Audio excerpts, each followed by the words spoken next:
The elevators of Celestia Ventures gleamed like portals to another world, one of money, prestige, and silent wars fought behind glass walls. At exactly 8:47 a.m., the door slid open on the 39th floor, and Emma Callahan stepped out. No designer heels, no silk blouse, no $1,000 tote. Just a quiet woman in scuffed ankle boots, dark jeans, a pale blue cardigan buttoned to the throat, and a worn leather satchel hugged close. The air shifted the moment she entered the open office. Conversations dipped, heads turned, eyes followed. She didn't belong here, not at Celestia, one of New York's most cutthroat private equity firms, where the air itself seemed scented with power and Prada. Emma was a data scientist, hired 3 months ago to help modernize their outdated risk models. Quiet, brilliant with numbers, but invisible in this shark tank of polished egos. Or so they thought. Morning, Cinderella, came the first barb, sharp as glass. Tasha Monroe, the firm's top dealmaker, towered in Louboutins, her crimson lips curling. She lounged against a marble-topped workstation, her designer cuff flashing under the lights. "That sweater's brave," she added, voice loud enough to carry. "Vintage goodwill, right?" A ripple of laughter from her usual clique. Brad Keller, head trader, Rolex gleaming. Ava Sinclair, junior partner, sculpted and sharp-eyed. Matt Dawes, analytics lead, smirking behind his monitor. Emma flushed faintly, but kept her gaze steady, moving to her desk. She didn't answer. She never did. That only made them hungrier. It had started small. Looks, whispers, exclusion from meetings. Subtle. But now, it was open season. 2 weeks ago, someone had dumped a fake eviction notice on her desk. "Thought you might be used to these," scrawled at the bottom. Brad had laughed himself breathless. Last Friday, Ava had staged a team lunch and made sure Emma wasn't told. When Emma asked about it later, Ava had smiled sweetly and said, "Oh, must have slipped through the cracks." But today felt different. There was a tension in the air, a gathering storm. Emma felt it in the way glances lingered longer, the way whispered plans stopped when she entered a room. At 9:15 a.m., the final confirmation arrived. Tasha swept past her desk, dropping a printed for sale listing in front of her, an image of a dilapidated trailer home. "Thought of you immediately," Tasha purred, since real estate's tough these days. Brat snorted. Hey, maybe her boyfriend can help. Oh wait, she probably dates Reddit mods. Another round of laughter. Emma's cheeks burned, but her hazel eyes stayed cool. They didn't know. They didn't know anything. The irony made her want to laugh. If only they knew who she really was. If only they knew who was coming today. But she said nothing. She simply folded the flyer and placed it in her drawer. By noon, the attacks escalated. A cold bottle of sparkling ice was accidentally poured over her keyboard by Matt, who chuckled, "Oops, Butterfingers." "Look at this. Tragic. Hashtag tech fail," she whispered. Emma calmly retrieved a backup keyboard from her bag. No reaction. But inside, her pulse had begun to quicken, because at that very moment, her phone buzzed. One new message: "Landing now, see you soon." She exhaled slowly. They had no idea the reckoning they just set in motion. By 1:30 p.m., the office buzzed with thinly veiled anticipation. They had something planned. Emma could feel it. The glances, the whispered texts, the stifled laughter. Tasha sauntered past again, heels clicking like gunshots.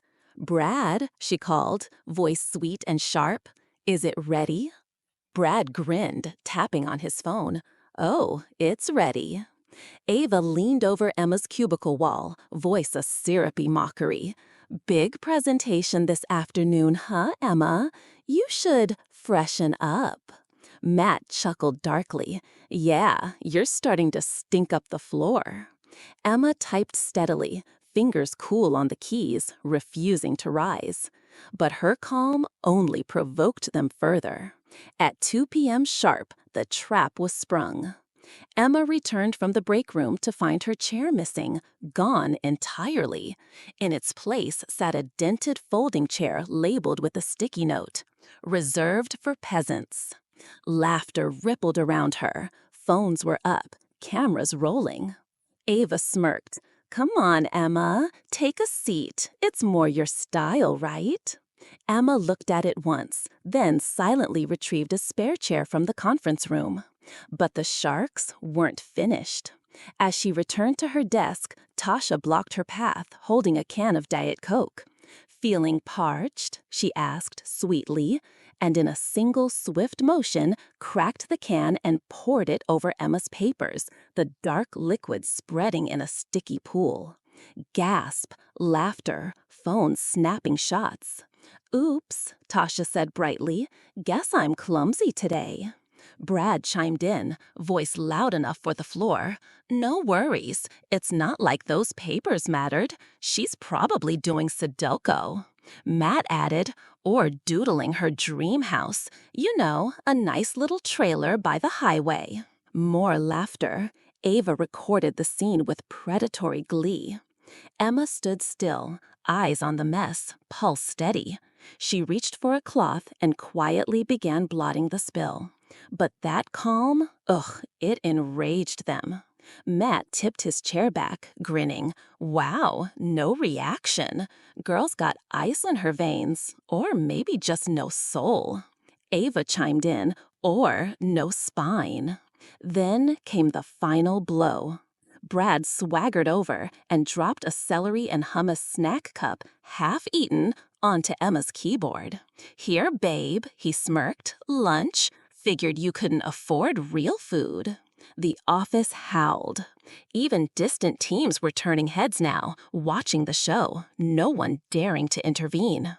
Emma's fingers paused over the sticky keys, and in that moment, a flicker of steel flashed in her hazel eyes. Not fear, not shame, but something else entirely. She picked up her phone. One swift message. "They've escalated. I'm fine. Just hurry." Delivered. Read. Typing. 3 minutes out. Stay where you are. Emma slid the phone back into her bag, wiped her hands on a napkin, and resumed working, as if nothing had happened. And that was when the first cracks appeared. Because across the room, Ava's smirk wavered. Tasha's gaze darted toward the elevator bank. Brad's fingers stilled on his phone. Something in Emma's posture had shifted, not broken, but braced, ready. They didn't know. They couldn't possibly know, but they were about to find out. 2:17 p.m. A heavy tension strangled the 39th floor. Emma sat at her desk, calm as ever, soda-drenched papers stacked neatly, fingers gliding over sticky keys. Across the floor, Tasha's laughter had thinned. Brad's cocky grin faltered. Ava kept glancing at the elevators. Something had shifted. They could feel it, an invisible charge in the air. And then, ding. The elevator doors slid open with a soft chime. Heads turned, conversations died, a strange silence rippled through the office, because stepping out, tall, sharp, a storm in a tailored midnight suit, was Damian Callahan. The Damian Callahan, CEO of Callahan Holdings, owner of Celestia Ventures, multi-billionaire, Wall Street legend, ruthless kingmaker. And, unbeknownst to the room, Emma's husband. 6'3", dark hair brushed back, icy gray eyes scanning the floor like a predator entering his domain. His presence hit the office like a shockwave. Phones lowered, smirks vanished. Even the most arrogant faces turned pale. No one had expected him to show up here. Tasha blinked rapidly, stepping back. "What the hell?" she whispered. Brad shot to his feet, stammering. Is Is that really? Matt paled. Dude, that's him. Ava's phone slipped from her fingers, clattering to the floor. But Damien didn't glance at them. He walked slow and deliberate across the sea of glass and steel, eyes locked on one thing: Emma. When he reached her desk, the room was dead silent. Not a breath, not a whisper. "Emma," he said softly, voice deep, laced with barely contained fury. "Are you ready to go?" She looked up, calm as ever. "One moment, just finishing this." She saved her file, powered down the sticky keyboard, and reached for her bag. That was when the first voice broke the silence. Tasha, suddenly saccharine sweet, stepped forward, voice trembling. "Mr. Callahan, we didn't know you'd be visiting today. Can I get you anything? Coffee? A meeting room?" Her smile was brittle, her eyes darted nervously. Damien finally turned. His gaze pinned her like a spear. "Who here?" he asked, voice low but carrying, each word slicing the air, "has been harassing my wife?" The word wife detonated like a bomb. Wife. Emma Callahan. The nobody. The peasant. The charity case. His wife. Gasps swept the floor. Tasha's mouth fell open. Brad stumbled back. Ava visibly swayed. Matt turned ghost pale. "Wife?" Brad choked. "She's your—" "Yes." Damien's voice turned ice-cold steel. "Emma Callahan, my wife. The woman this office has mocked, insulted, and demeaned for months." He let the silence stretch, letting it burn into them. "Care to explain?" Tasha flailed, voice cracking. We didn't know. I mean, she never said." "Does she need to?" Damien cut her off, gaze razor sharp.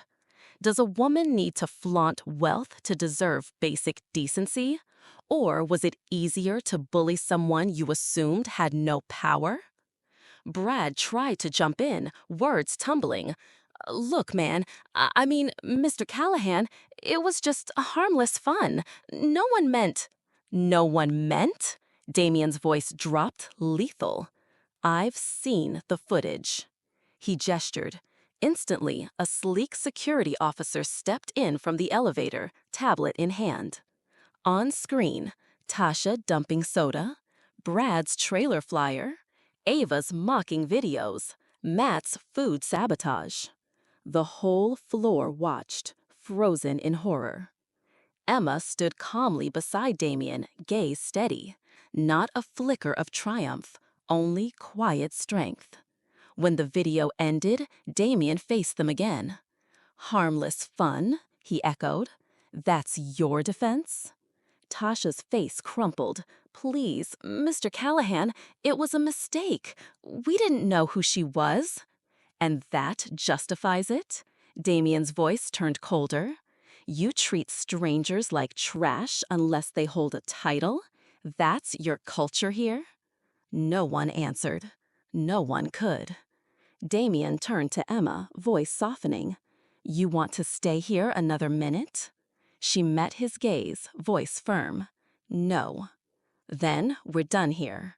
Damien straightened, turning his gaze back to the floor. Sharp, merciless. Here stood a man who had built empires from dust, who had crushed rival firms without blinking, and now they'd made the fatal mistake of targeting his wife. He took a breath, voice deep, cold steel. "Here's what's going to happen," he said, gaze sweeping across the frozen faces. "Tasha Monroe, Brad Keller, Ava Sinclair, Matt Dawes, you're fired. Effective immediately." Gasps echoed through the room. Tasha staggered back, eyes wide. You can't. I'm a senior partner." "I own this firm." Damien cut her off, voice razor sharp. "I can and I will." He gestured again. The security officer tapped the tablet. Termination notices were already prepared, sent, logged. Brad's face drained of color. "Mr. Callahan, please, I've been here 7 years." "And in those years," Damien said icily, "you've clearly learned nothing about integrity or respect." Ava clasped her hands, voice trembling. "We didn't know. She never acted like—" "Acted like what?" Damien's gaze pinned her. "Like a human being deserving of dignity? That was too much for you?" Matt finally found his voice, desperate. "Please, give us another chance. We'll apologize." "It's too late." Damien's voice turned final, implacable. "You made your choices. Now face the consequences." He gestured again. 2 more security guards entered, tall, broad-shouldered, professional. Tasha Monroe, Brad Keller, Ava Sinclair, Matt Dawes. You will be escorted out now. Tasha lunged, grabbing at her desk. "No, you can't do this. I'll sue. "You're welcome to try," Damien replied coolly. "But understand this, not only are you terminated, but your names will be blacklisted across this industry. I'll make personal calls if I must." Brad paled. "No, please." Ava burst into tears. "You're ruining our lives." Matt tried to duck behind his desk. Security grabbed his arm firmly. The entire office watched, stunned. No one dared speak. Even those who had once laughed along now looked away in shame. As Tasha shrieked, clinging to her chair, Damien spoke again, voice slicing through her cries. "You judged my wife because she chose not to flaunt her status. You mocked her because she was kind, quiet, and didn't wear your masks." He looked at the floor, voice darkening. "Let this serve as a warning. This is not how my company will operate, ever again." He turned to Emma, voice soft again. "Come, love, we're finished here." Emma rose, calm and composed, bag in hand. But just as they turned, Tasha made a final desperate lunge. She slammed her palms on Emma's desk, voice wild. "You think you're better than us now, huh? Just 'cause you married Rich. You were always trash, hiding behind him." Brad joined in, voice bitter. "Yeah, a gold-digging fake. Bet you never earned anything." Ava screamed through tears. "She's a fraud. We all knew it." Matt shouted, "You'll ruin this company. You don't belong." And then Damien stepped forward. He raised one hand, palm out, voice low, lethal. "Enough." The room froze. His next words were slow, deliberate, each syllable a blade. "My wife earned everything. Her degrees, her skills, her integrity. She's worth more than every person in this room combined." He looked directly at the 4 sobbing, raging former employees. "You mocked her because you feared what you couldn't understand, and now you'll live with that fear." He turned back to Emma, offered his arm. She accepted it, graceful, dignified. As they walked toward the elevator, the 4 were dragged struggling past them, security unflinching. Tasha's shrieks echoed. Brad begged. Ava sobbed. Matt cursed. None of it mattered. By the time the elevator door slid shut, the damage was done. Their careers incinerated, their reputations ashes. And Emma? She stood tall, no smirk, no gloating, just quiet strength in her eyes. The news spread like wildfire. By Monday morning, every floor at Celestia Ventures buzzed with the fallout. 4 terminations. An entire toxic clique gone. And the story? It traveled faster than a market crash.